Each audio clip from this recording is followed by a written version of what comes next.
اعوذ باللہ من الشیطان الرجیم بسم اللہ الرحمن الرحیم السلام علیکم ورحمۃ اللہ وبرکاتہ۔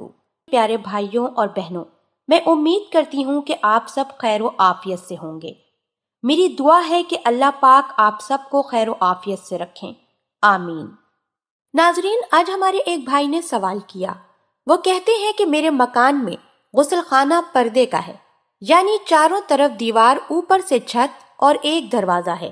ایسے محفوظ غسل خانہ میں عورت اور مرد یعنی میاں بیوی دونوں ایک ساتھ برہنہ حالت میں غسل کریں تو شرعاً جائز ہے یا ناجائز ہے؟ چلتے ہیں اس سوال کے جواب کی جانب۔ اس سوال کا جواب کچھ یوں ہے کہ میاں بیوی کا برہنہ ہو کر ایک ہی غسل خانے میں غسل کرنا جائز ہے۔ اسی طرح ایک اور سوال ہے۔ سوال یہ ہے کہ خاوند کو اپنی منکوحہ کی فرج کا دیکھنا اور ہاتھ لگانا، مساج کرنا جائز ہے یا ناجائز ہے؟ چلتے ہیں اس سوال کے جواب کی جانب۔ اس سوال کا جواب یہ ہے کہ خاوند کا بیوی کی فرج کو دیکھنا جائز ہے، مگر اچھا نہیں ہے۔ اسی طرح فرج کو مساج کرنا، ہاتھ لگانا جائز ہے، بلکہ موجب اجر ہے۔ اسی طرح ہمارے ایک بھائی نے سوال کیا۔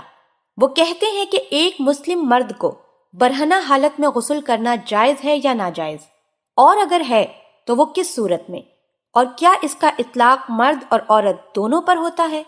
چلتے ہیں اس بھائی کے سوال کے جواب کی جانب۔ اس سوال کا جواب کچھ یوں ہے کہ ایسا کرنا جائز ہے، بشرط یہ کہ کسی دوسرے کی نظر ان پر نہ پڑے۔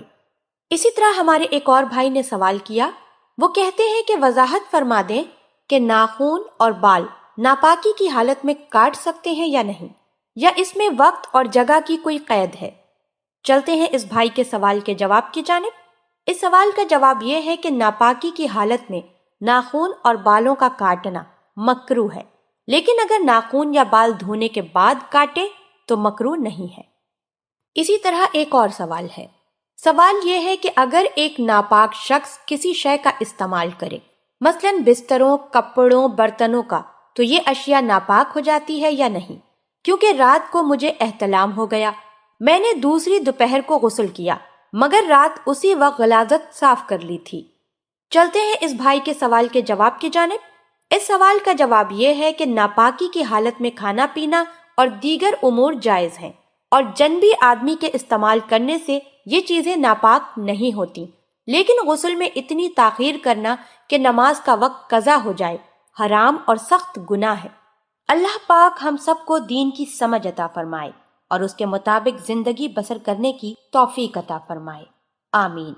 ناظرین، میں امید کرتی ہوں کہ آپ کو ہماری آج کی ویڈیو ضرور پسند آئی ہوگی۔ اگر آپ کو ہماری آج کی ویڈیو پسند آئی ہے تو آپ سے گزارش کرتی ہوں کہ آپ ہمارے چینل کو ضرور سبسکرائب کر لیں اور ساتھ ہی لگے بیل کے بٹن کو بھی پریس کر دیں تاکہ آپ کے پاس ہماری آنے والی مزید معلوماتی ویڈیوز کا نوٹیفیکیشن بر وقت ملتا رہے۔ سبسکرائب کے ساتھ ساتھ ہماری ویڈیو کو لائک بھی کر دیں اور اپنی قیمتی رائے کا اظہار کمنٹس میں ضرور کریں۔ کمنٹس میں آپ اپنے سوالات بھی ہم تک پہنچا سکتے ہیں۔ اللہ پاک آپ سب کو اپنے حفظ و امان میں رکھے۔